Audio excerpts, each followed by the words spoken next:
السلام علیکم ورحمۃ اللہ تعالی وبرکاتہ۔ مرکز اہل سنت جامعہ رضویہ منظر اسلام کے یوٹیوب چینل ہم سبق درس نظامی میں آپ کا خیر مقدم ہے۔ پیارے بچوں، جنہوں نے اب تک ہمارے چینل کو سبسکرائب نہیں کیا ہے وہ ضرور سبسکرائب کر لیں اور بیل آئیکن یعنی گھنٹی بھی بجا دیں تاکہ ہر ویڈیو کی نوٹیفیکیشن اطلاع اپلوڈ کرتے ہی آپ تک پہنچ جائے، اور اپنے ساتھیوں سے بھی شیئر کریں۔ شیئر کرنا نہ بھولیں تاکہ ان کو بھی فائدہ حاصل کرنے کا موقع ملے، اور بات پسند آئے تو لائک بھی کیا کریں اور اپنے قلبی تأثر کو ضرور کمنٹ کر کے بتائیں۔ بسم اللہ الرحمن الرحیم۔ قال قاضی خان الفقاعی اذا قال عند فتح الفقاع للمشتری صلی علی محمد قالوا یکون آثما۔ بات یہ چل رہی تھی کہ دوسرا قاعدہ جو ہے وہ اس بیان میں ہے کہ الامور بمقاصدها، کہ امور کا مدار قصد اور نیت پر ہے۔ تو اسی پر تفریح کرتے ہوئے ایک اور مسئلہ ذکر کرتے ہیں کہ دیکھیے قصد اور ارادے سے حکم کیسے بدلتا ہے۔ فرماتے ہیں کہ کسی جو کی جو شراب ہوتی ہے اس جو کی شراب کو قفاع کہا جاتا ہے، فقاع، کیونکہ فقعن کا معنی ہوتا ہے جھاگوں کا اوپر آ جانا، چڑھ جانا۔ تو فقاعی اس شخص کو کہتے ہیں جو کی شراب بناتا ہے اور بیچتا ہے، اس کو فقاعی کہا جاتا ہے۔ لہذا فقاعی یعنی جو کی شراب بنانے والے اور بیچنے والے شخص نے جو کی شراب کا کوئی برتن کھولا اور مشتری سے یہ کہا کہ صلی علی محمد، تو اب اس شخص نے صلی علی محمد کا حکم دیا۔ تو اب دیکھیے یہاں پر دو احتمال ہیں۔ ایک احتمال تو یہی ہے کہ نبی کریم صلی اللہ علیہ وسلم پر درود پڑھنے کی رغبت دلانا، اور دوسرا جو ظاہر ہے وہ یہ ہے کہ وہ اپنی شراب کی جودت اور عمدگی بیان کرنا چاہتا ہے، اس لیے کہہ رہا ہے کہ نبی صلی اللہ علیہ وسلم پر درود پڑھو۔ تو ظاہر یہ ہے، تو اگر یہی اس کی نیت ہے اور ظاہر بھی یہی ہے، اب ایسی صورت میں اس نے صلی علی محمد کہا، درود پڑھنے کے لیے کہا، لیکن یہ کہنے میں گنہگار ہوگا۔ لہذا اگر مشتری نے بھی اس کے کہنے پر جو اس کا مقصد ہے اس کی بنا پر اگر درود پاک پڑھا تو وہ بھی گنہگار ہوگا، اور اگر اس کی نیت یہ نہ ہو، اس کا قصد یہ نہ ہو جو کہ غیر ظاہر ہے، تو ایسی صورت میں درود پاک پڑھنے کا حکم دینا یا درود پاک پڑھنا ایسی صورت میں وہ باعث ثواب ہے اور صحیح ہے اور جائز ہے۔ لیکن یہاں پر ظاہر یہی ہے کہ وہ اپنی شراب کی عمدگی کو بیان کرنے کے لیے صلی علی محمد کہہ رہا ہے، اس لیے گنہگار ہوگا کیونکہ قصد بدل گیا۔ فرماتے قال قاضی خان نے کہا الفقاعی اذا قال عند فتح الفقاع، فقاعی نے یعنی جو کی شراب بیچنے والے شخص نے جو کی شراب کا برتن کھولنے کے وقت کہا للمشتری، مشتری سے صلی علی محمد یہ کہا، قالو علماء نے فرمایا ہے یکون آثما، تو یہ گنہگار ہوگا کیونکہ قصد اس کا صحیح نہیں ہے، قصد غلط ہے۔ وَقَذَا الْحَارِث اذا قال فی الحراست لا الہ الا اللہ یعنی لاجل الاعلام بانہ مستيقظ، ایسے ہی کسی نگرانی کرنے والے شخص نے نگرانی کرنے کے دوران، نگرانی کرنے کے وقت میں لا الہ الا اللہ پڑھا اور لا الہ الا اللہ کہا، اور اس کا مقصد ذکر اور ورد نہیں ہے، بلکہ اس کا مقصد یہ ہے تاکہ لوگ یہ جان جائیں کہ وہ بیدار ہے۔ تو اب لا الہ الا اللہ پڑھنا اس کا ذکر کے طور پر نہیں ہے، بلکہ یہ بتانے کے لیے ہے کہ وہ بیدار ہے۔ تو قصد دیکھیے بدل گیا۔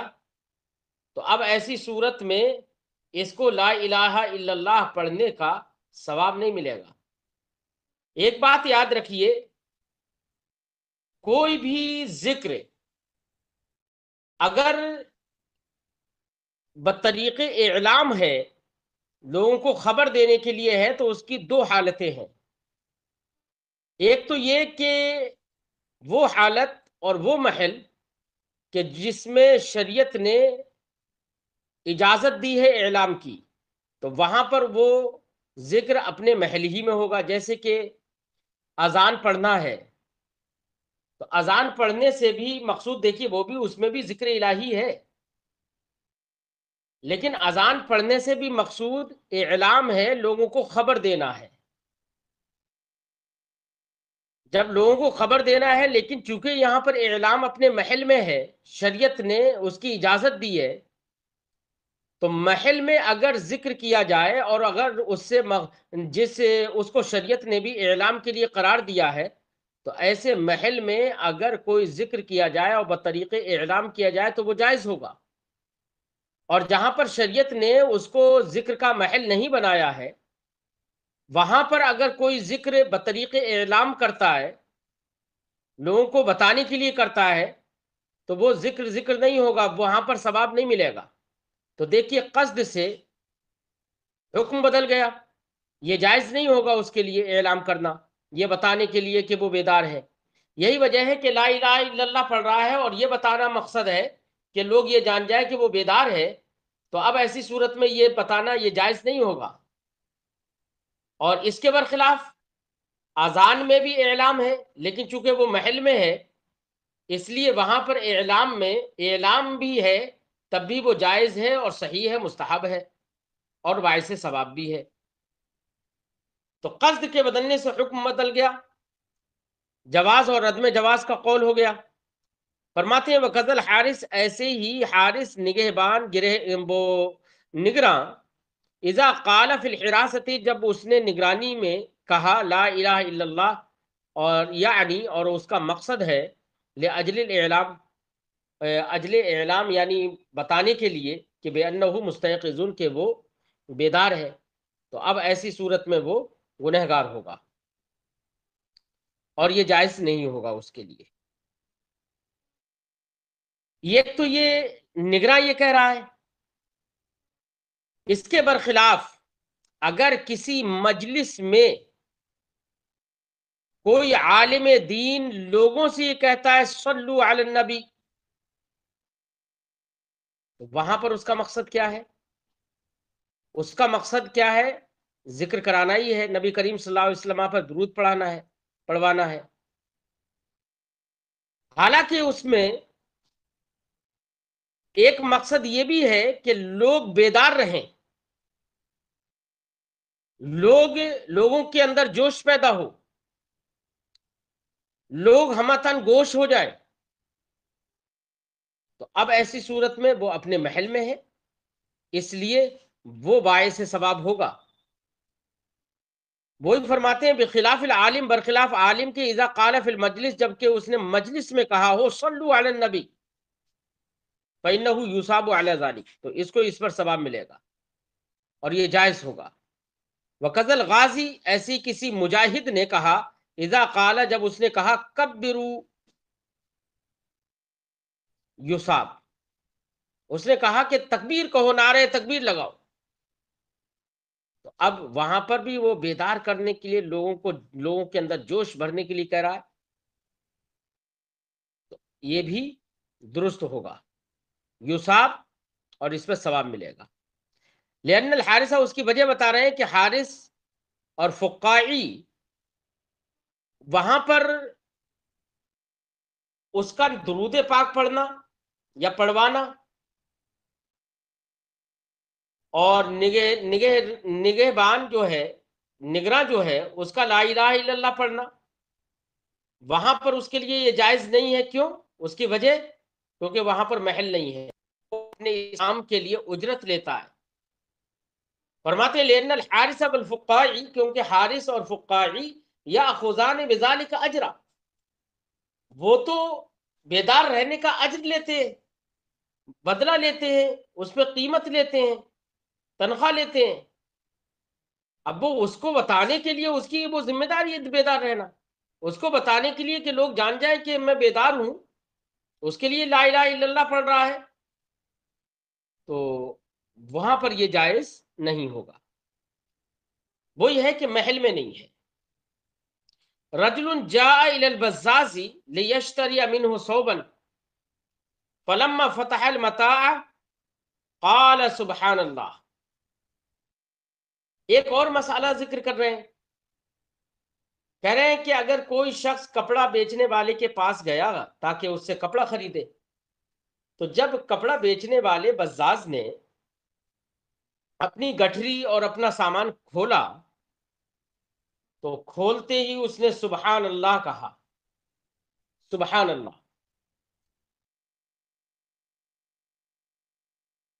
وقت میں،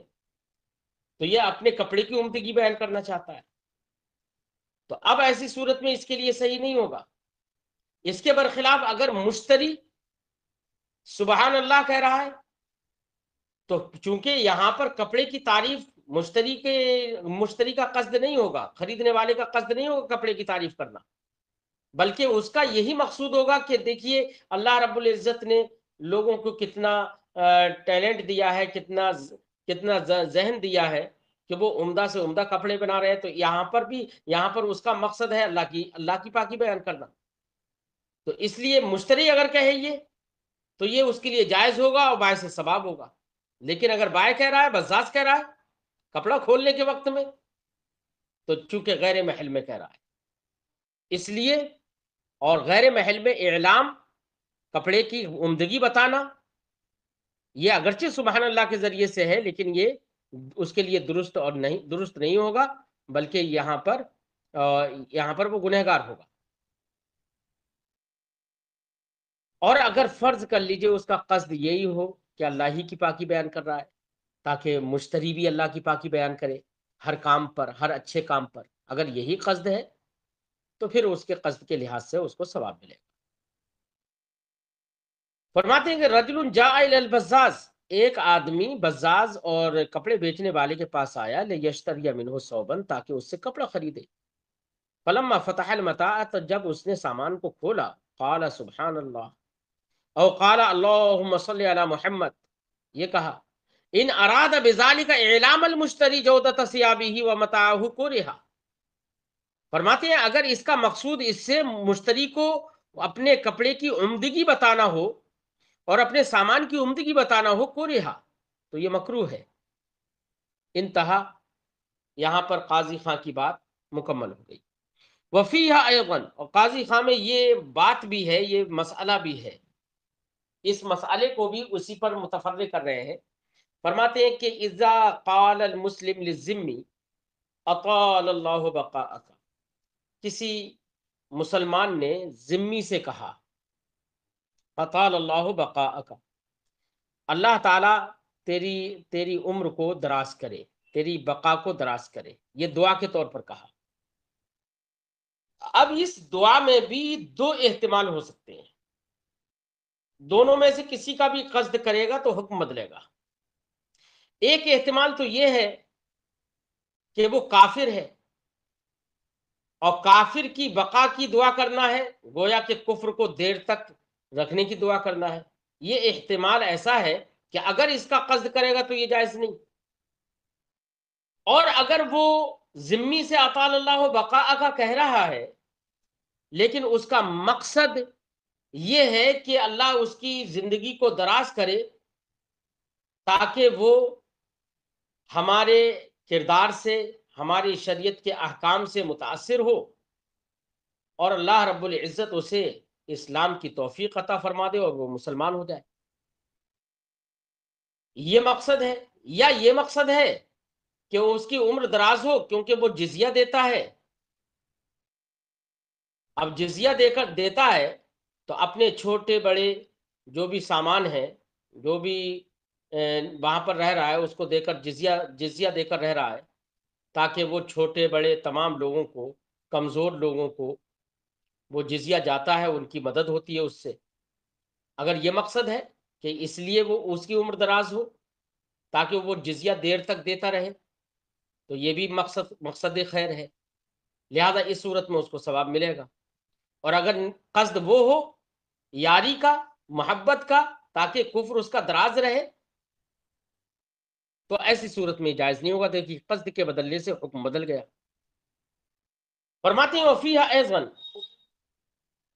قاضی خاں میں یہ بھی عبارت ہے، اذا قال المسلم للذمی، جب کسی مسلمان نے ذمی سے کہا اطال اللہ بقاءک، اللہ تیری زندگی کو دراز کرے، قالو، تو علماء نے فرمایا ان نوا بقلبہ، اگر اس نے اپنے قلب سے، اپنے دل سے قصد کیا اس بات کا، ان یطیل اللہ بقاءہ،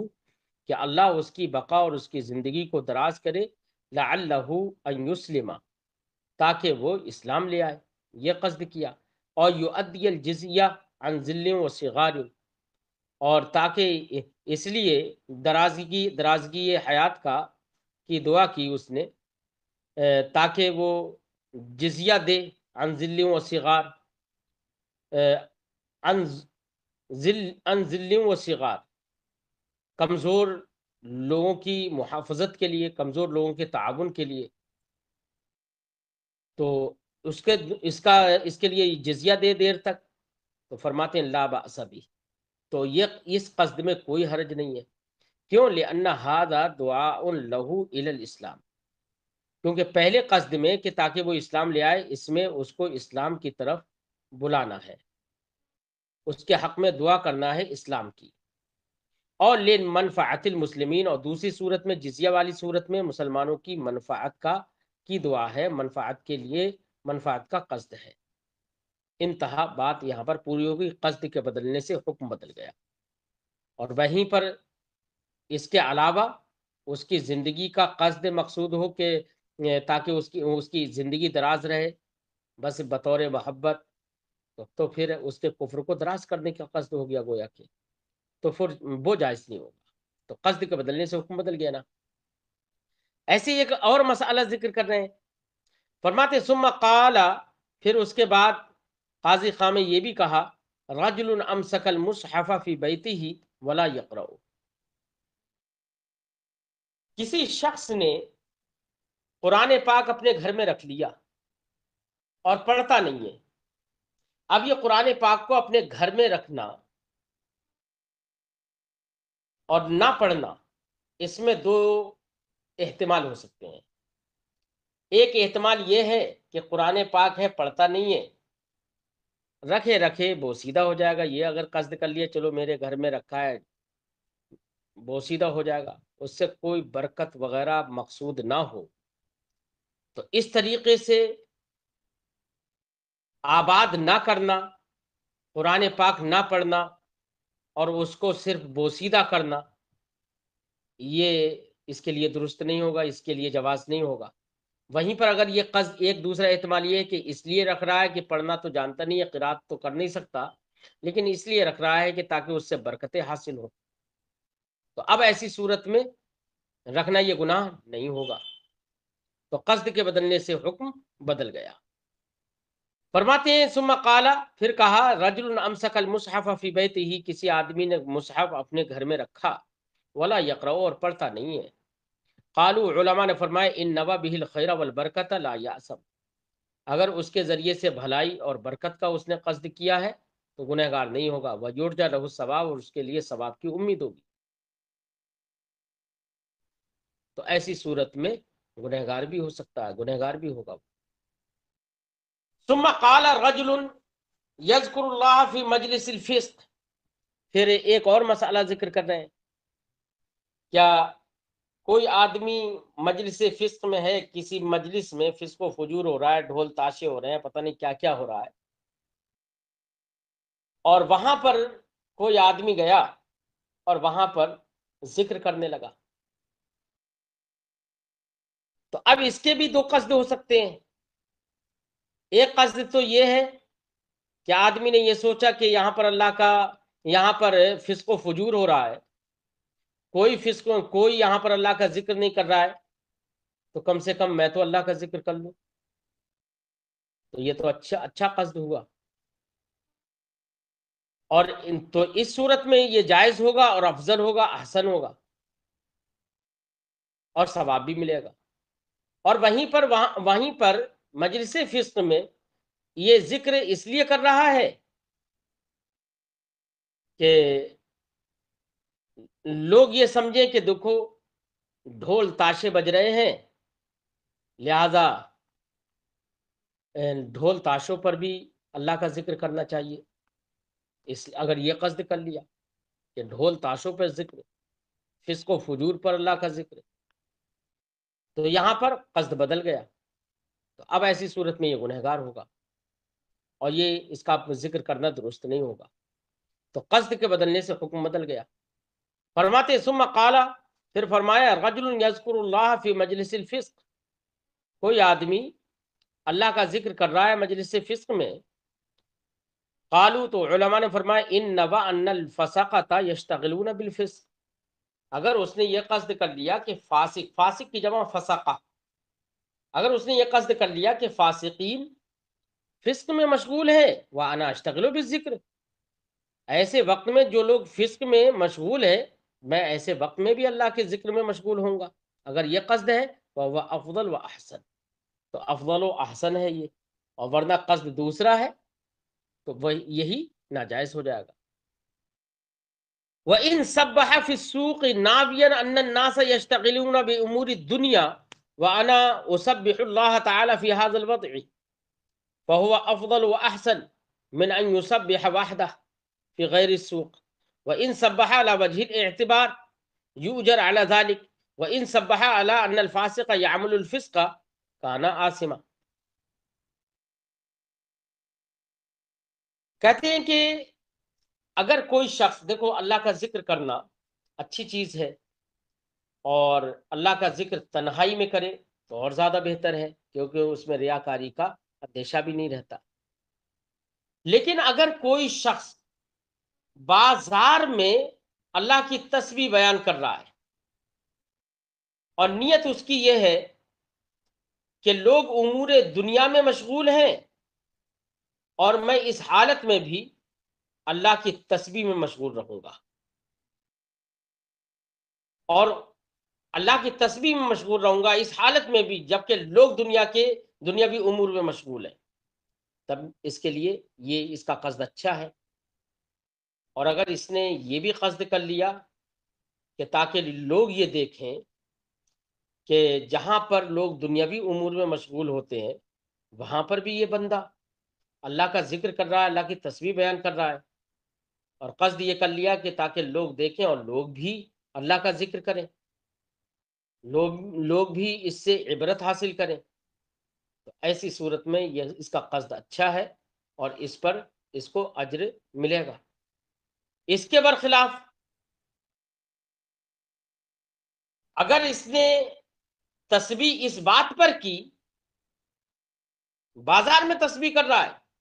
جہاں پر فسق و فجور چل رہا ہے، جہاں پر دنیاوی کام چل رہے ہیں، تو اس نے نیت یہ کر لی کہ بھیا فسق و فجور ہو رہا ہے، چلو اللہ کی نیت کر، اللہ کا ذکر کر لے رہے ہیں، فسق و فجور پر اللہ کا ذکر کر رہا ہے، دنیاوی امور پر اللہ کا ذکر کر رہا ہے. تو یہاں پر نہ لوگوں کو روکنا مقصد ہے، نہ ہی لوگوں کو عبرت دلانا مقصد ہے، بلکہ ان کے فسق و فجور کو اور مزین کرنا ہے کہ فسق و فجور پر اللہ کی تسبیح بیان کر رہا ہے. تو یہاں پر قصد دیکھو غلط ہو گیا. اب ایسی صورت میں یہ گنہگار ہوگا.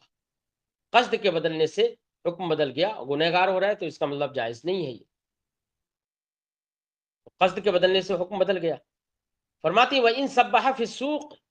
اگر کسی شخص نے بازار میں تسبیح کی بیان کی، ناوین نیت کرتے ہوئے اس بات کی، ان الناس یشتغلون بامور الدنیا، کہ لوگ دنیاوی امور میں مشغول ہیں، وَأَنَا أُسَبِّحُ اللَّهَ تَعَالَى فِي هَذَا الْوَضْعِ، میں ایسی حالت میں بھی اللہ کی تسبیح بیان کروں گا. فَهُوَ أَفْضَلُ وَأَحْسَنُ، تو یہ افضل و احسن ہے من ان یسبح وحدہ فی غیر السوق، کہ یہ تنہا اللہ کی تسبیح بیان کرے غیر سوق میں، غیر بازار میں. تو غیر بازار میں گھر پر اکیلے بیٹھ کر تسبیح بیان کرے، اس سے بہتر یہ ہے کہ بازار میں تسبیح کر رہا ہے، یہ اس سے افضل ہے. کیوں؟ اس لیے کہ قصد اس کا کیا ہے کہ بھئی جہاں پر لوگ برائیاں کر رہے ہیں وہاں پر بھی میں اچھائی کروں گا، بھلائی کروں گا، اور اللہ کی تسبیح بیان کروں گا. وَإِن صَبَّحَ عَلَى وَجْهِ الْاِعْتِبَارِ، اور اگر اس نے تسبیح بیان کی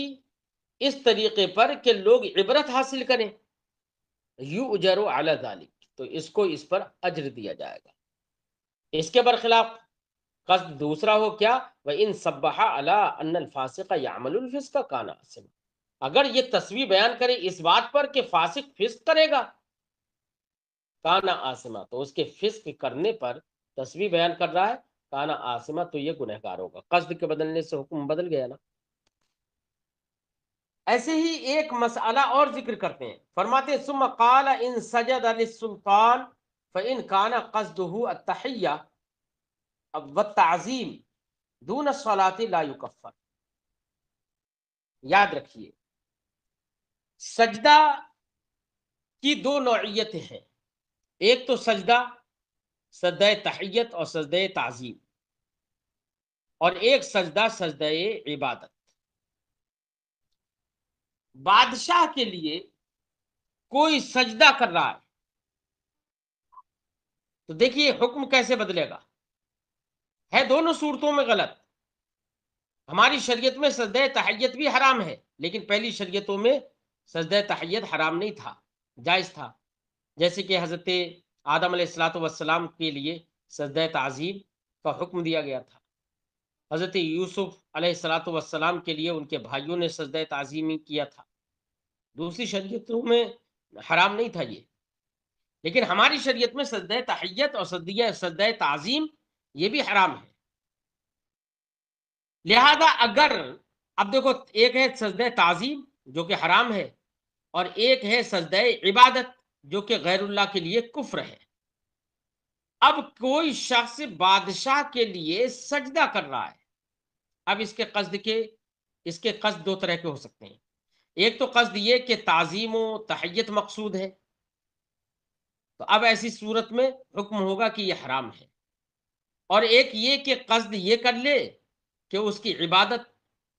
کرنا مقصود ہو،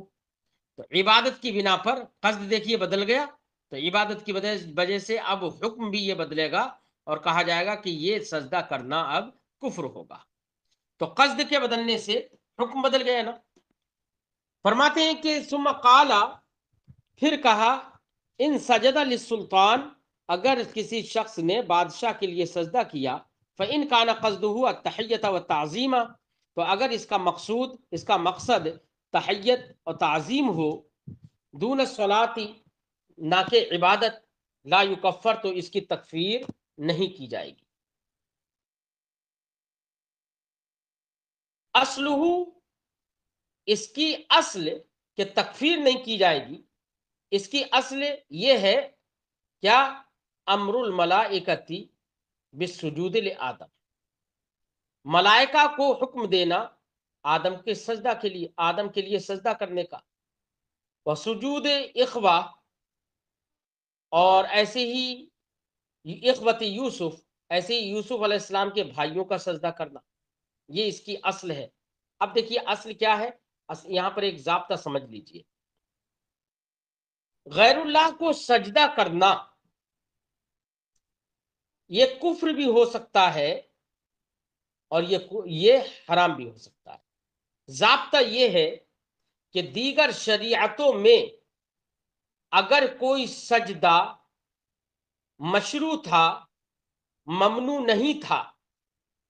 تو ایسا سجدہ اگر آج ہماری شریعت میں کیا جائے تو وہ صرف حرام ہوگا.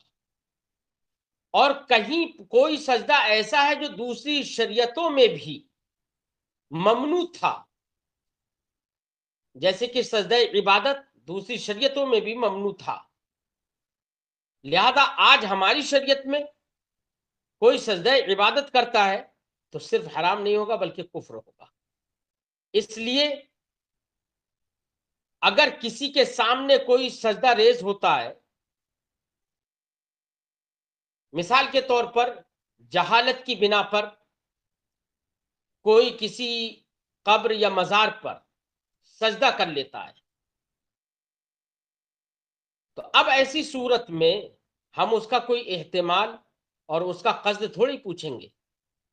بلکہ سیدھے سیدھے ضابطہ یہ ہے، چونکہ سجدہ تعظیمی دوسری شریعتوں میں حرام نہیں تھا، لہذا ہم سیدھے سیدھے اس سے کہیں گے کہ یہ اس نے حرام کیا. کیونکہ ایک مسلمان سے یہ تو متصور نہیں ہوگا کہ وہ عبادت کا سجدہ کرے، یہ متصور نہیں ہے، اس لیے ہم تکفیر نہیں کریں گے اس کی. ہاں اگر بالفرض اس سے پوچھ لیا جائے اور اس نے یہ کہا کہ نہیں میں نے عبادت کے طور پر سجدہ کیا، تب تکفیر کی جائے گی. فرماتے ہیں اصلہ، اس کا ضابطہ اور اس کی اصل یہ ہے کہ امر الملائکۃ بالسجود لآدم، آدم علیہ الصلوۃ والسلام کے لیے سجدے کا فرشتوں کو حکم دینا، وہ ایسے ہی یوسف علیہ الصلوۃ والسلام کے بھائیوں کا سجدہ کرنا. پہلی شریعتوں میں یہ ممنوع نہیں تھا، اس لیے ہماری شریعت میں چونکہ مطلقاً کوئی بھی سجدہ تحیت بھی ہو وہ بھی حرام ہے،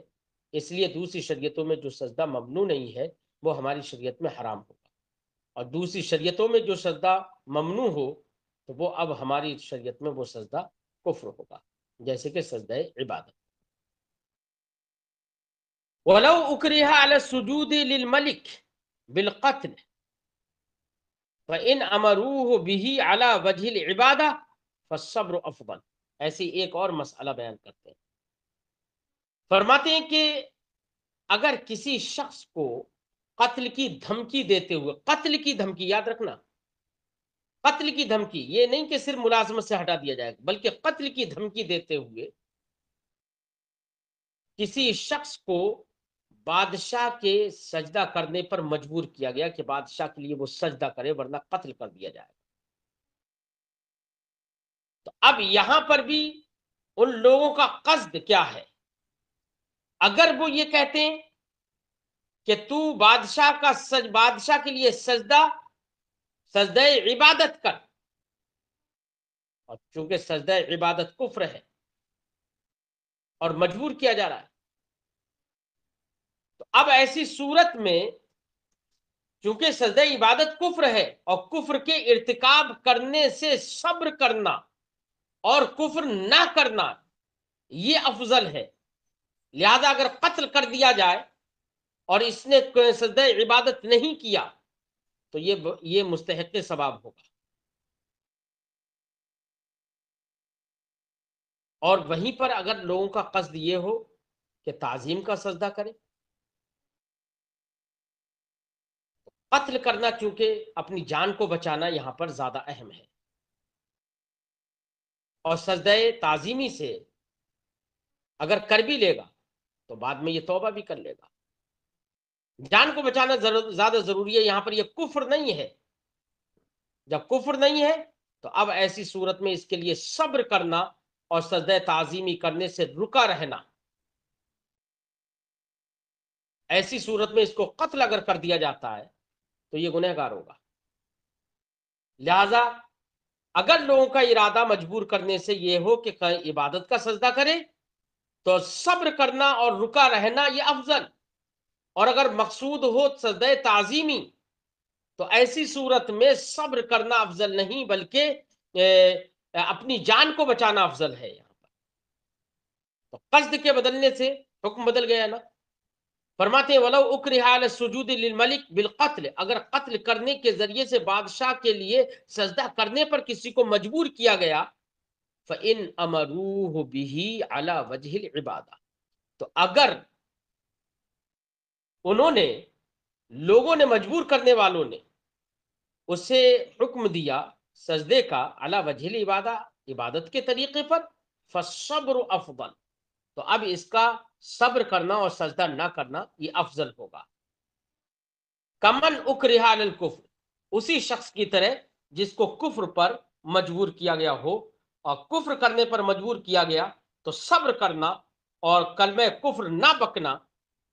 یہ اس کے لیے افضل ہوگا اگرچہ جان چلی جائے. وہ انکان للتحیہ، اور اگر یہ ان کا مقصد تحیت ہو، تعظیم ہو، فالافضل السجود، تو سجدہ کرنا افضل ہے. کیوں؟ اس لیے کہ یہاں پر جان بچ جائے گی، اور سجدہ کر بھی لے گا تو حرمت ہی تو ہے. اللہ رب العزت توبہ قبول کرنے والا ہے، یہ توبہ کر لے گا لیکن جان بچ جائے گی. ٹھیک ہے، بس اتنا ہی رہنے دیں.